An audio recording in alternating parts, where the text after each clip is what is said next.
ओम शांति। जो शिकायत है हम सबको कि जब बाबा की याद में बैठते हैं जैसी एकाग्रता होनी चाहिए वैसी नहीं होती। जितना लंबा हम योग में एकाग्र हो सके उतना लंबा नहीं हो पाते हैं। बीच में डायवर्शंस आ जाती है, कभी व्यर्थ संकल्प आते रहते हैं, कभी नींद आ जाती है, कभी तो योग लगता ही नहीं है। कोई कोई की चिंताएं साथ घूमती रहती हैं, कोई कोई के संस्कार 10 साल पहले जैसे थे वैसे ही घूम रहे हैं। योग भी लगा रहे हैं, संस्कार भी नहीं बदल रहे हैं। पता नहीं ये लगाया हुआ योग कहाँ जा रहा है। योग एक ऐसी सीट है जिसके पैर ठीक होने चाहिए। जब तक पैर ठीक नहीं किसी सीट के तो वो लड़खड़ा जाती है।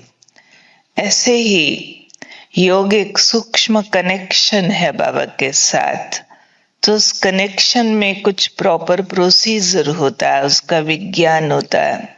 उसको ठीक पकड़ा जाए तो कनेक्शन ठीक हो जाए। कई बार अगर योग विधि पूर्वक नहीं किया गया ना तो मिसअंडरस्टैंडिंग्स और कंफ्यूजन्स के कारण से संस्कार सुधरने के बदले जटिल होते जाते हैं। सबसे बड़ा संस्कार परिवर्तन होता है हमारे योग से, हमारा अभिमान गलता है, काम विकार नष्ट होता है, क्रोध समाप्त होता है। ये 3 बड़े हैं।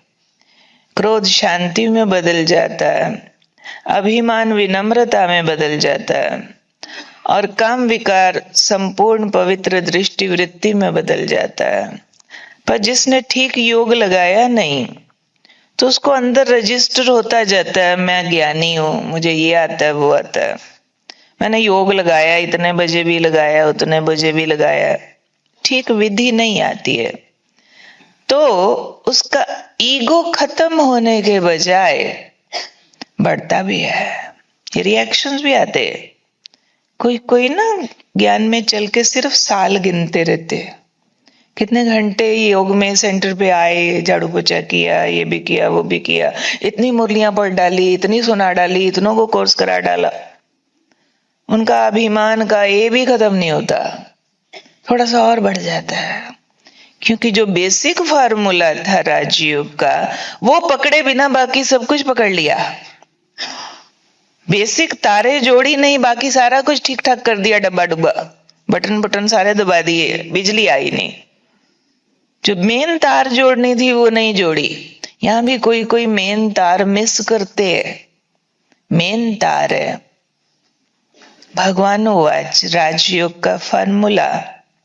बच्चे देह सहित देह के सब संबंध भूल, अंडरलाइन है भूल, देह सहित देह के सब संबंध भूल, अपने को आत्मा समझ, मुझ एक बाप को याद कर।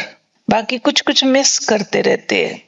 पहला शब्द ही देह भूल मिस होके उनको सदा याद रहता है, मैं पापा हूं, मैं मम्मी हूं, मैं बहन जी हूं, मैं भाई जी हूं, कभी नहीं भूलेगा। और योग बहुत सारा लगाते हैं, पता नहीं कैसा लगाते और कहां से लगाते। घुसे हुए हैं हम उन बातों में, देह की बातों में, दैहिक पहचान। इसलिए जितने भी धारणाएं मर्यादाएं हमें सिखाई गई है राजयोग के लिए वो इस देह भान को गलाने के लिए। पहली मर्यादा जो स्थूल भी है और उसका सूक्ष्म रूप भी हम सब पढ़ते हैं, ब्रह्मचर्य व्रत की पालना। शुरू के ए वाला ब्रह्मचर्य हमने पढ़ा था, पवित्रता जिसको बोलते हैं, वो पति पत्नी के संबंध में पवित्रता हो गई, ओके। बाबा कहते हैं अब उतने से काम नहीं चलता है, अब चाहिए भाई बहन से भी आगे, भाई भाई की दृष्टि। जो युगल बैठे हैं, जितने सालों से भी चल रहे हो ज्ञान में, चाहे 1 साल से, चेक करें भाई बहन होके रहते हैं। या एक दूसरे को अभी भी कभी सुना देते हैं, वाइफ हो के ऐसे करती है तुम। इस सारे का रिश्ता है देह भूल आत्मा समझ, एक बाप को याद कर। देह भूली तो पति पत्नी कहाँ रहा, उसमें तो मम्मी डैडी बेटा बेटी भी कैंसिल होता है। उसमें तो आत्मा भाई भाई और दैहिक रूप से भाई बहन होते हैं। उसमें तो अगर कोई ऐसे भी डांटता है, मेरा बेटा हो के तू ऐसे करता है, तेरे को मैंने पैदा किया, एक ब्राह्मण की भाषा नहीं है। तो ये हमारे योग का आधार है, हमारा पवित्रता का व्यवहार, कि ये जो संबंध दिखते हैं, पति पत्नी मम्मी पापा बेटा बेटी वगैरह, ये रियल नहीं है, नाटक है। हम आत्मा भाई भाई है। ब्रह्मा की संतान होने के नाते हम व्यवहार में भाई बहन है। हम ब्राह्मण ज्ञानी और बहुत समझदार होने के कारण से हम दुनिया वालों के आगे ये भाषा नहीं बोलते। अगर बोलो तो व्यवहार गड़बड़ हो जाए। जैसे बाबा ने एक साकार मुरली में कहा था, ऐसे नई बहू आई ज्ञान सुनने और घर जाके सासू को सासू के बजाय बहन जी बोलने लगे। जहां एक्टिंग की जैसे जरूरत है, मम्मी बनने की जरूरत है, बहुत बढ़िया बनेंगे। पापा बनने की जरूरत है, बहुत बढ़िया वाला पापा, पर अंदर से ना मम्मी ना पापा ना बेटा ना बेटी, ना काहू से दोस्ती ना काहू से वैर। ये है हमारी पवित्रता की मर्यादा जो हमें राइट वे में योगी बनाती है। इस मर्यादा को हमने गौर ही नहीं किया और रोज हम कहते हैं जी मैं ना 4 घंटा तो बैठ ही जाती हूँ योग में। मैं बैठ जाती हूँ, फिर क्या करती हूँ, मैं जी 40 दिन बेटे के लिए योग किया था, उसका MBBS हो जाए क्लियर, दीदी हो गया। 4 घंटा बैठो या ऐसे वाला 10 घंटा भी बैठो, आप मम्मी और बेटा बने हुए हो। आपने योग इतना ही लगाया जिससे बेटे का MBBS हो जाए, तो आपका योग आपको देवता कब बनाएगा? वो तो आपके बेटे को डॉक्टर बनाएगा। कोई कहते मान गए दीदी आपके आश्रम को, हम उस दिन आए बाबा को ये बोल के गए और हो गया। आपके बाबा को मान गए, हमें लगा क्या माना। जब तक बाबा को अपना बाप न मानो, भगवान न मानो, बाकी क्या माना। आत्मा मुक्त होती है, संपूर्ण पावन होती है, मानव से देवता बनती है। इस राजयोग से कलयुग सतयुग बनता है, शूद्र ब्राह्मण बनता है, ब्राह्मण देवता बनता है, ब्रह्मचारी ब्रह्माचारी बन के ब्रह्मलोक वासी होता है। ये है राजयोग की सिद्धियां। सर्वगुण संपन्न, 16 कला संपूर्ण, संपूर्ण निर्विकारी, मर्यादा पुरुषोत्तम, अहिंसा परम धर्म, ये राजयोग का लक्ष्य है। हम नए विश्व के निर्माता है, इसलिए हमारी फाउंडेशन बहुत स्ट्रांग चाहिए। संपूर्ण पवित्रता माना दैहिक रूप से न किसी पर आकर्षित होना, न किसी को आकर्षित करना। संपूर्ण पवित्रता माना वस्त्रों की सादगी। संपूर्ण पवित्रता वाले शरीरों को सजाते नहीं हैं। संपूर्ण पवित्रता वाले सुंदर नहीं दिव्य होते हैं, मॉडर्न नहीं अलौकिक होते हैं। सादगी उनका सबसे बड़ा श्रृंगार होता है। वो गहने, वो मेकअप, वो कोई भी तरह के बाहरी दिखावों में जा नहीं सकते। बाबा कहते थे आपके शब्द भी बहुत सादे होने चाहिए जो किसी को बाहरी रूप का खिंचाव नहीं करे। ऐसी हंसी भी नहीं हंसो जिसमें विकारों की बदबू हो। ऐसा मजाक भी नहीं करो जो किसी को कोई खिंचाव हो जावे। एक एक बात का ध्यान है, पूरी बॉडी लैंग्वेज में पवित्रता, आपके जेस्चर्स, आपके देखने का तरीका, आपका किसी भी जगह पे उठने और बैठने का तरीका बहुत सिंपल होना चाहिए, साधारण, योग युक्त होना चाहिए दिनचर्या में। तो बैठक वाले योग में फिर ज्वाला जलती है एकाग्रता की ठीक से। पवित्रता में तो बाबा धन की भी पवित्रता कहते हैं, क्योंकि अगर आप संपूर्ण पवित्रता चाहते हो तो आपका कमाया हुआ धन बहुत ईमानदारी वाला होना चाहिए। धन का लोभ धन में झूठ बुलवाता है, धन का लोभ रिश्वत के काम कराता है, व्यापार में बेईमानी कराता है। एक जमाना था भारत में ही, लोग कहा करते थे भारत के, भाई हम झूठ की कमाई नहीं करेंगे, हम बाल बच्चेदार हैं, हम झूठ की कमाई लाएंगे तो बच्चों का चरित्र खराब हो जाएगा। और आजकल कहते हैं जी हमें हर तरीके से कमाना तो पड़ेगा ही, चाहे रिश्वत हो चाहे झूठ हो, क्योंकि हम बाल बच्चेदार हैं। धन के 5 हिस्से होने चाहिए। पहला हिस्सा मधुबन का, धन का शुद्धिकरण करने के लिए अपनी मंथली कमाई में से पहला हिस्सा मधुबन का, दूसरा हिस्सा सेंटर का, तीसरा हिस्सा बैंक में आईवेल के लिए 1% रखो, चौथा हिस्सा अपने पर्सनल खर्चे, पांचवा हिस्सा अपने ऊपर डिपेंडेंट परिवार के खर्चे, जो भी आप पर डिपेंडेंट है कोई भी। ये 5 हिस्से धन के करने चाहिए। भले मधुबन साल में 1 बार आए या 2 बार आए, हिस्सा हर महीने निकाल देना चाहिए। ये हमारा बड़ा घर है, यहाँ से पालना होती है। सेंटर का हिस्सा भी कभी मिस ना हो जाए। जी इस महीने खर्चा ज्यादा हो गया था, हमने सोचा भंडारी में अगले महीने डाल देंगे। बाबा भी कहेगा इस महीने मदद नहीं भेजता, अगले महीने भेज दूंगा। ये क्या बाबा के साथ करते हैं? नहीं, वो बाबा के लिए नहीं करते, अपना जमा करते हैं। इसलिए धन की पवित्रता आज भी हम ब्राह्मणों के लिए सत्यता और ईमानदारी का उतना ही महत्व है जितना प्राचीन भारत में था। इसलिए संपूर्ण पवित्रता माना फिर संपूर्ण पवित्र अन्न, जिसमें बहुत सारे ब्राह्मणों ने डेफिनेशंस बदल डाली हैं। पवित्र अन्न होता है शाकाहारी भोजन, ब्रह्मचारी के हाथ का, ब्रह्मचारी योगी के हाथ का बनाया गया योग युक्त भोजन, भोग लगाकर योग युक्त होकर खाया गया भोजन ही शुद्ध भोजन होता है। इनमें से एक पॉइंट भी मिस है तो वो शुद्धि मिस होती है। पकाने वाला कौन?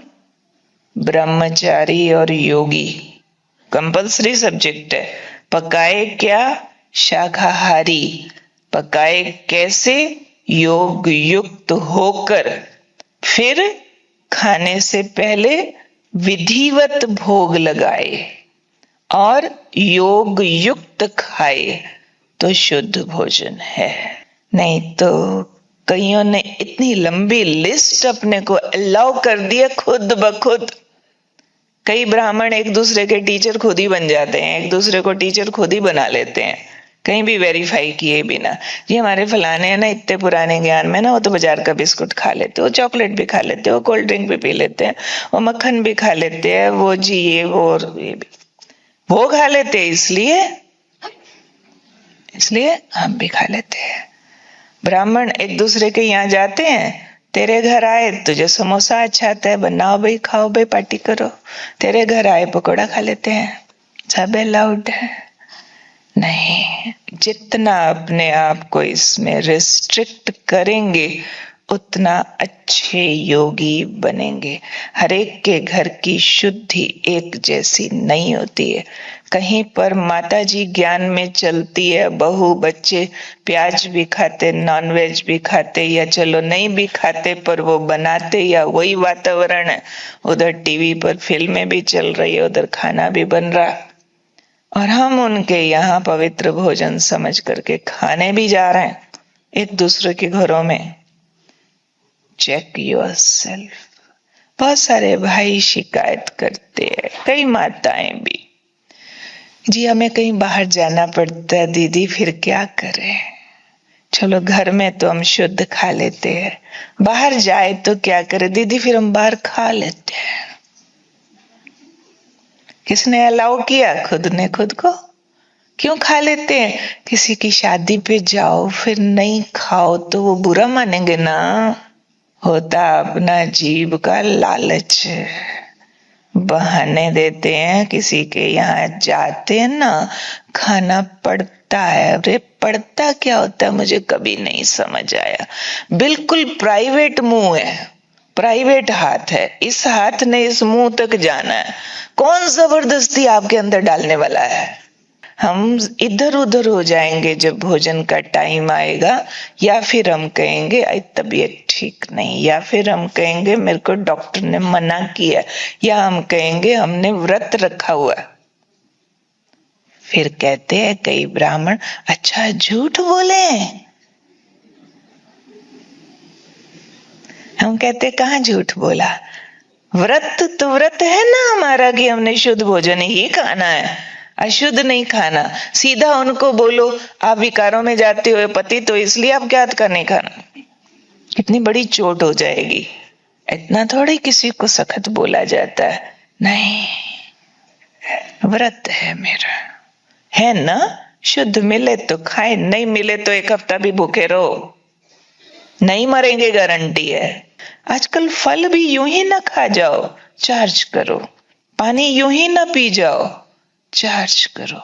सब तरफ विकारों की हवाएं हैं, गरम गरम हवाएं।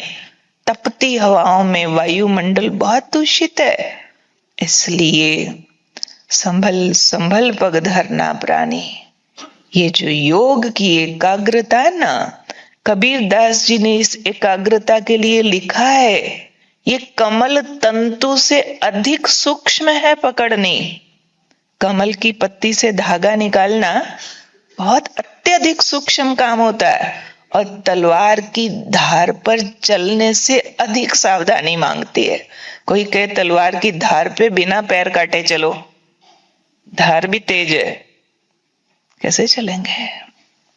योग की एकाग्रता उतनी सूक्ष्म और उतनी तीक्ष्णता, अटेंशन मांगती है। और मुंह खोलो संभल कर खोलो, सब कुछ मत जाने दो अंदर। योगी जीने के लिए खाता है, खाने के लिए नहीं जीता। जीव को मास्टर मत बनाओ, इसके मास्टर बन जाओ कि मेरे हुक्म पर तुझे खाना है, तेरे हुक्म पर मैंने नहीं खाना है। तू मालिक नहीं, मैं तेरा मालिक हूं। चाहे अपने किचन में ही बनाओ, उतना खाओ जितना शरीर को आवश्यक है। स्वादोंवश अधिक खा लिया, फिर अधिक सोना पड़ेगा। फिर वो मनोहर दादी हमेशा हंसाया करते थे, भठियां कराते थे पांडव भवन में, कहते थे सुबह नाश्ता हल्का करके आना। अब 2 आलू के परांठे खा के आओगे ना, पहले तुम परांठी को खाओगे, वे परांठी तुम्हें खाएगी यहां बैठ के। कैसे खाएगी? तुम झुटका मारोगे, तुम्हारी शक्तियां खा जाएगी। पहले तुम अन्न खाओ, फिर अन्न तुमको खाएगा। इसलिए योगी का भोजन बहुत सूक्ष्म होता है, योगी अल्पाहारी होता है, और नकल नहीं करना किसी की। आज ब्रह्मा भोजन में रसगुल्ले बने, मेरे साथ वाला 2 खा रहा है, चल मेरे को भी 2 दे दो। उसने समोसे 3 खाए, चल कौन सा बार बार खाने, आने दो। राजयोगियों के लिए बहुत बहुत बहुत महत्वपूर्ण है अमृत वेला, और अमृत वेला में ही सबसे ज्यादा पेपर आते हैं सबको। माया भी आती है। कोई उठ नहीं पाते, कोई उठ जाते हैं तो एकाग्र नहीं हो पाते, होने लगते हैं तो माया नगरी में निद्रा की गोद में चले जाते हैं। कोई विरले उठते भी है और अच्छी एकाग्रता का वरदान भी पाते हैं। मैंने जो एक्सपेरिमेंट किए, अनुभव किए, बाबा ने भी वैसा कहा हुआ, वो है अमृत वेला अच्छा चाहने वालों को रात्रि सोने के समय पर बहुत ध्यान देना है। इसकी शुरुआत होती है आप कैसा सोते हैं। अगर आप रात देर तक मोबाइल देख रहे हैं, भले क्लासेस सुन रहे हैं, क्लासों के साथ बीच में माया तो आ जाती है, उस पर भी बटन दबा लेते हैं, 12-1 बजा दिया आपने, या बातें करते सो रहे हैं, या बिना बाबा को चार्ट दिए बात किए सो गए, तो या तो उठ नहीं पाएंगे अमृत वेला, या उठेंगे तो व्यर्थ संकल्पों का बहाव बना रहेगा या सुस्ती बनी रहेगी। दोनों ही दुश्मन हैं। फिर बाबा की याद में सूक्ष्म वतन में फरिश्ता बन के बाबा की गोदी में सोना है। सोने की विधि है, बेड पे नहीं।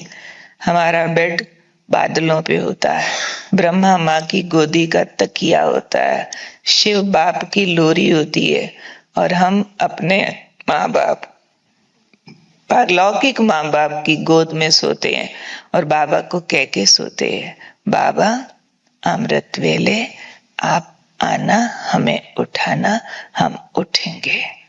और अगर आपने बाबा को बोला बाबा अमृत वेला 3:30 बजे उठा देना, तो बाबा कितने बजे उठाएगा? 3:30। ठीक अनुभव से बोलो भाई। हाँ, बाबा एडवांस है।